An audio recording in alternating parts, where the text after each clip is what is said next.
नमस्कार बच्चों।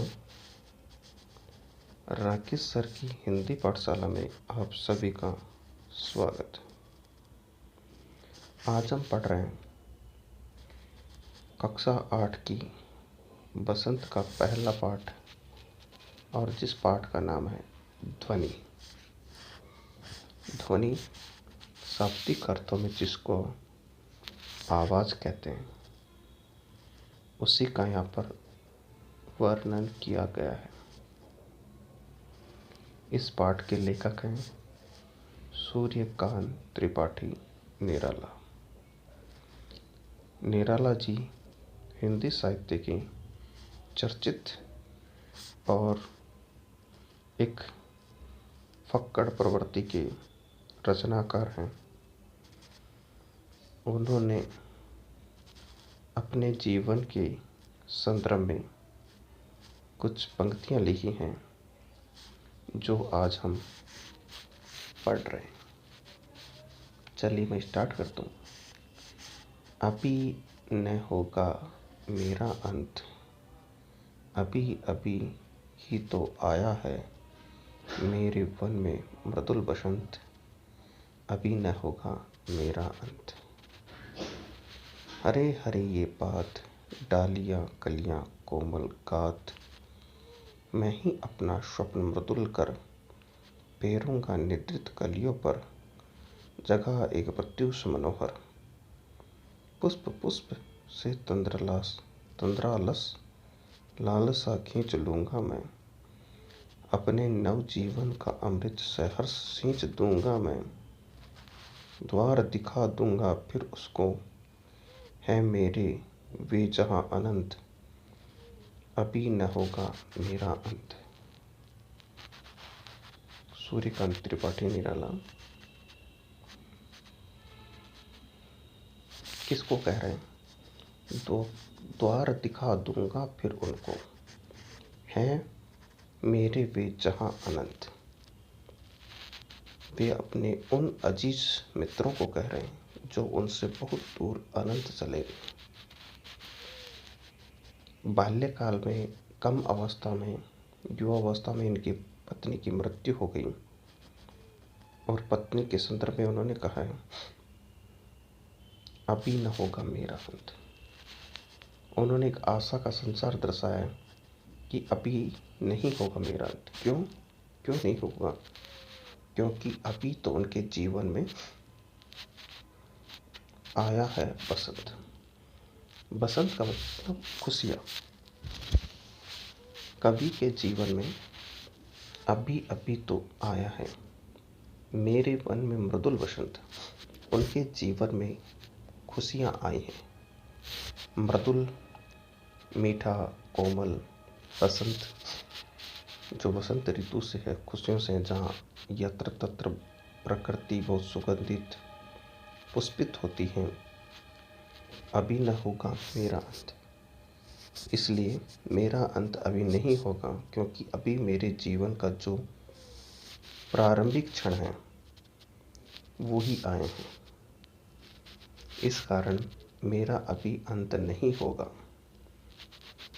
अब उस बसंत में क्या क्या आए हैं वो भी देख लीजिए।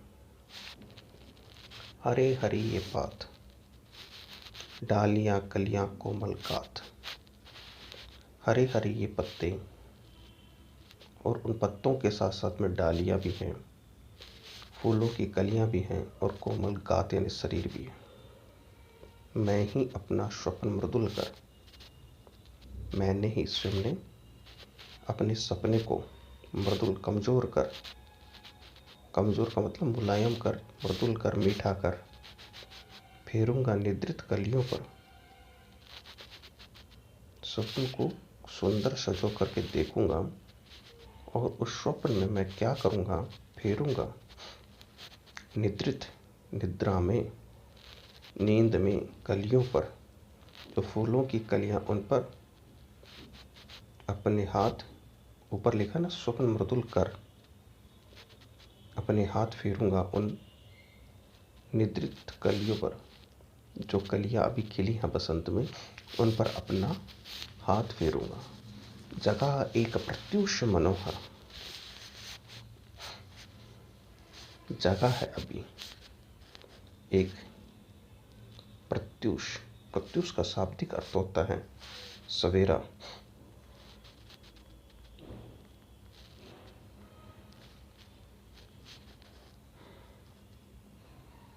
प्रातः काल का सवेरा।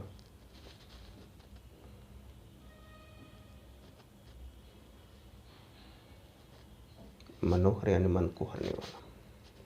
अभी मेरे जीवन में एक नया सवेरा उत्पन्न हुआ है या जगह है जो मन को हरने वाला है।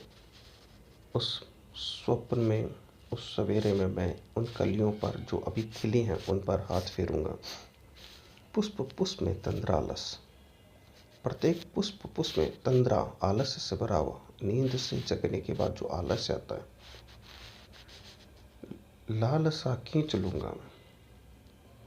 पुष्प पुष्प से तंद्रालस, जो तंद्रा यानी निद्रा के बाद जो आलस्य आता है उसको लालसा से, जो लालसा यानी चाहने की इच्छा होती है, खींच लूंगा मैं उससे, उसको खींच लूंगा। अपने नव जीवन का अमृत सहर्ष सिंच दूंगा मैं। अभी मैंने अपने जीवन में जो नव जीवन, जो युवा अवस्था प्राप्त की है, उसका जो अमृत है उसको मैं सहर्ष, सहर्ष यानी खुशी से सींच दूंगा। द्वार दिखा दूंगा फिर उसको, और उसको उस द्वार तक पहुंचा दूंगा, या उसको उस मंजिल का रास्ता दिखा दूंगा। है मेरी भी जहाँ अनंत, जो हमारे से बहुत दूर तक है।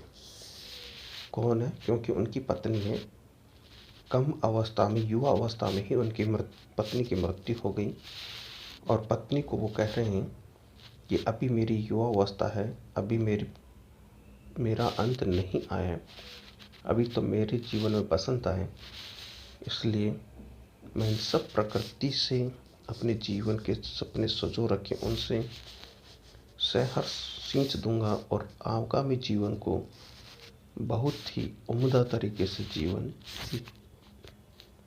क्यों जी लूँगा, क्योंकि अभी नहीं होगा मेरा अंत। तो साथियों, हमारा पहला पाठ बसंत या ध्वनि आज ख़त्म होता है। आपसे आग्रह है कि आप राकेश सर की हिंदी पाठशाला को ज़्यादा से ज़्यादा सब्सक्राइब और शेयर करें। धन्यवाद।